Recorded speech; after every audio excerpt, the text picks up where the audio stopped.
अस्सलाम वालेकुम। हाँ जी, क्या हाल है दोस्तों? ठीक ठाक हो सारे? अच्छा, आज जनाब इत्थै बेसिकली जुडिशरी ने खिलाफ आखी सकने हो। वैसे तो अवाम ने खिलाफ ही है। ओवरऑल तो साड़ी प्लानिंग जी करने पे गवर्नमेंट इटली वाले मतलब सियासी लोग फॉरनर ने खिलाफ अज रेफरेंडम है। अज तक कल 2 दिन ते बिल्कुल कोई इत्थै कुछ खबर ही कोई नहीं भाई। मतलब खबर तो मुराद है कि कोई बिल्कुल रुकावट नहीं किसी किस्म न किसी कम्मे की। जिंदगी जनाब अब मुकम्मल रवां दवां है। सारे काम चलन पे। सिर्फ चंद स्कूल जिन्हों वोटिंग हुई सी वो बंद किए ने बस। बाकी कोई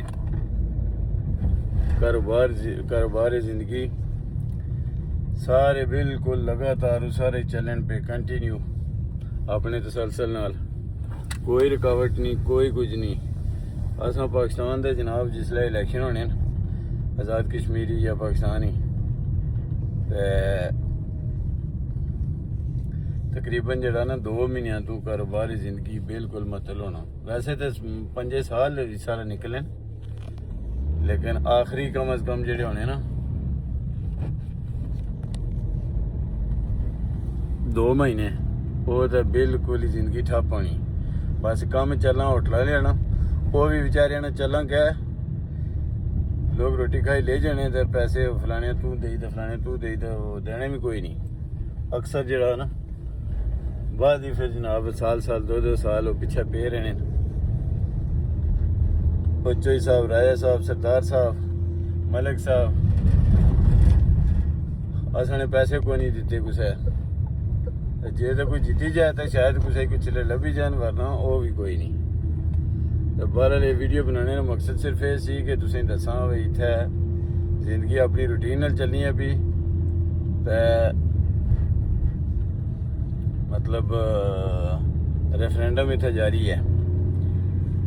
कल अज भी वोट हो सन, कल भी 2-3 दिहाड़ियां बाद रिजल्ट आई जासन क्या नतीजा निकलना है।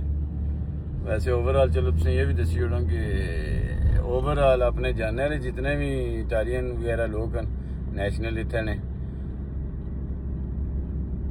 वो उम्मीद यही है कि नो विच ही वोट दे सन, यानी कि जुडिशरी ने हक विच। रेफरेंडम ये है भाई नो या यस विच तुसां वोट देना है। जिस यस किया वो सियासी लोगों ने मायती है तो जिस नो किया वो जुडिशरी ना। अगे देखो फिर क्या रिजल्ट निकलना। जोड़ा भी है तुसां शेयर किया जैसी। अपना ख्याल रखो, अपने इर्द गिर्द लोगों ने बहुत ख्याल रखो, खास करी तो अपने लोगों ने बहुत ख्याल रखो। अल्लाह सुनने वाला है। हाँ जी, देखो ना ये जनाब इत्थे जिंदगी अपने रवां दवां है, अपनी रूटीन नाल, अपने तसलसल नाल। कोई रुकावट नहीं किसी कमी। एक गल जी है ना वो दसना भुली गया। वो ये भाई अपने बेसिकली इतना जुडिशरी में सियासी लोगों ने इन्फ्लुएंस नहीं हो सकना। बिल्कुल ही कोई इन्फ्लुएंस नहीं, कोई कुछ नहीं। जुडिशरी मुकम्मल आज़ाद है तो उसकी समझ ही नो भाई जिस तरह सारी जुडिशरी है ना उस तर्ज पर डालने की कोशिश करने पे सियासी लोग। क्योंकि फाइनल के खिलाफ या अवाम के खिलाफ कोई भी फैसला करने ना कानून बनाने तो वो जिले अदालत ही जाना तो कानून उड़ी जाना। तो हूँ ये चाहने भाई चलो ये सारा निज़ाम इस तरह हो जाए कि जुडिशरी विच कुछ जज जिस तरह आसन मतलब जज हैं कुछ के साढ़े तो हर सारे ही ना, लेकिन यह है कि इत्थे कोशिश करने भाई चलो एक बेंच बैठे है 5-7 आना तो 4 साढ़े वैन 3 जुडिशरी सिस्टम ने वैन जेडे मतलब आज़ाद हैं। सियासी लोगों ने इन्फ्लुएंस हो जाए जेड़ा भी कोई कानून बनाना उसी रुकावट ना बने। ये सारा करने वास्ते ये सारा रेफरेंडम हो रहा। देखो दुआ करो कि ये मामला जेडे ना अवाम ने आके जान, अदालत ने आके जान।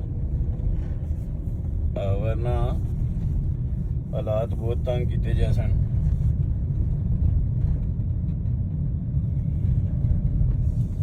खास करी तो ओवरसीज लोगों के खिलाफ।